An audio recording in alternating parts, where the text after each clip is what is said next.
has the experience, and he has the commitment. They're not going to steer you wrong. And I guarantee you this, you may not become a professional athlete, but you'll become a professional man. If that could come in any better time, Aaliyah Brantley to the main office. Aaliyah Brantley to the main office. So what do I mean by that being a professional man? Because you're going to listen to your coaches at this point. You're going to be about a team effort. You're going to be about giving more to others than thinking of yourself. And you'll be a great man when it comes to the relationships you're involved in. Healthy relationships with your wife. Healthy relationships with your children. Healthy relationships with your community. And I'm going to tell you something. A professional man can do anything. I didn't play ball on the college level, but I kill anybody I came up with playing right now. And I still play today. Okay? That's from the sports standpoint. But it's not all about that. A few people I have in the book wrote about Indomitian Sue. You know about Indomitian. Worked with him in his foundation. It was a great experience. We did some things through social media and the Horatio Williams Foundation, which is going to be working closely with you guys going forward. Working with Indomitian was great. Built a great relationship from being in his home with his family to being in the suite during the games. That's awesome. That's just one level of where you can take the game. Everyone's not going to be an Indomitian Sue. However, Indomitian has an engineering degree. Did you know that? Indomitian is extremely smart. He may be one of the most violent players in the sport right now, but he's extremely intelligent. And young man, let me tell you, that's what's going to carry you to the next level.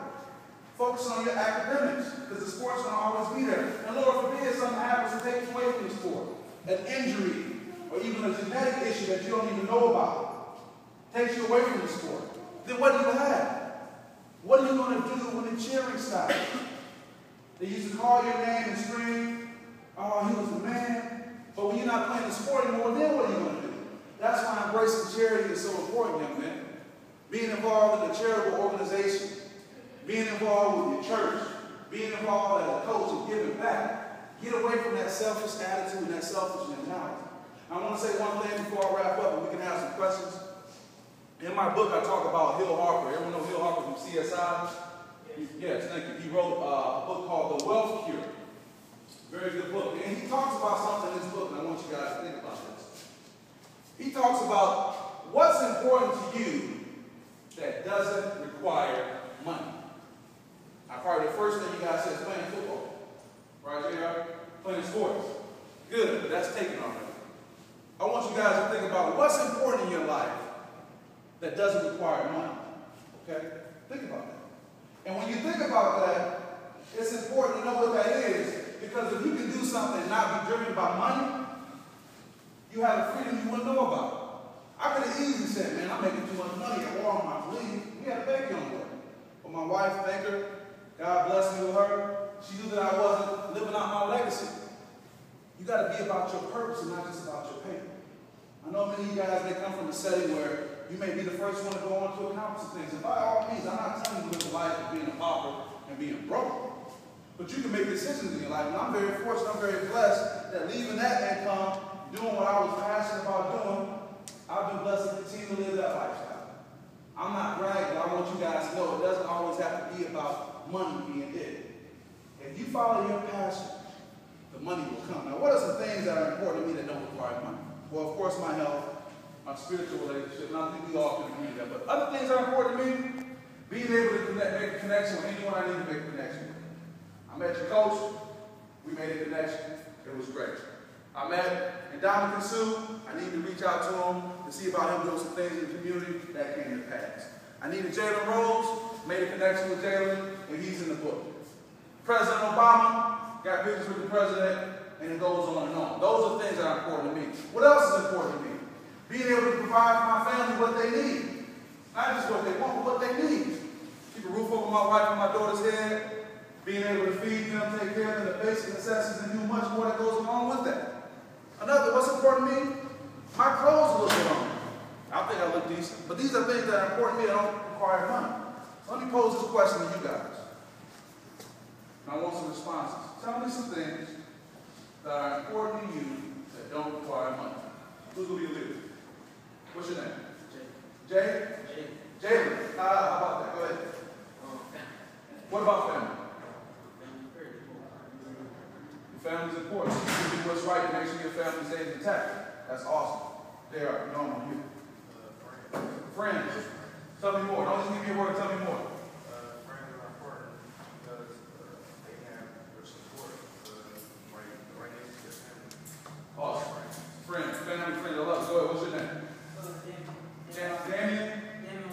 Damien Rogers. Thank you, man. What do you have for me? Education and not pertaining to money.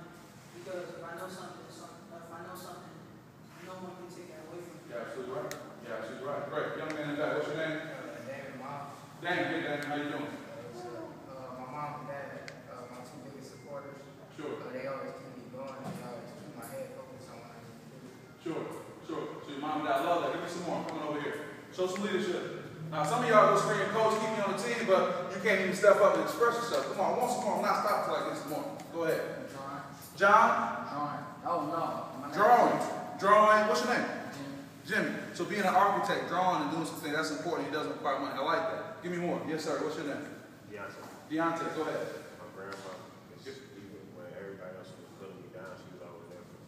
So that's it, man. Something about a grandmother, man. If I would have got on this highway on Gratiot, drove 7 miles, 7 minutes, I could have got to my grandmother's house. She passed in October.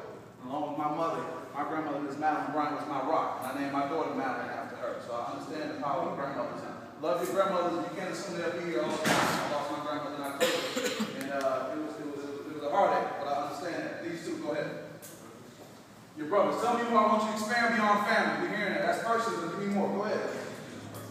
Your teacher responsibility. So you will be a leader on the team throughout the school, right? Excellent. Go ahead. Your name? Jason. What do you have for me? Your mom. Okay. Your mom what? In engineering. Important. What I keep getting from you guys is family. Well, you know this team is a family. Did you know that? Go ahead. Mathematics. So I like engineering and all that type of stuff. I know that you need to have an education in math. That's it. So I'm getting the education piece and the family piece. Well, as your coach would say, an open hand can do what? Smack somebody, right? But what can a closed fist do? Huh? Knock somebody out. You know I was talking to your coach, right? Well, this is the family. Well, until people are released from this team, you need to be working to get everybody to the next level. Because believe me, if it was down on you and you were the person who was the last person to get cut, you would want someone to push you. I'll leave you with this and we can have some questions. Coach talked about using homework. And I talk about social media. So instead of your social media legacy being online and tweeting stuff that's really inappropriate, get on that YouTube and research your position. Research the position the coach wants you to play. And if you really want to take it there, I want you to look up my friend, Eric Thomas. Look up my friend, Eric Thomas. Eric is a world-renowned motivational speaker who's actually from Detroit. Actually from Detroit. Y'all know about E.T.?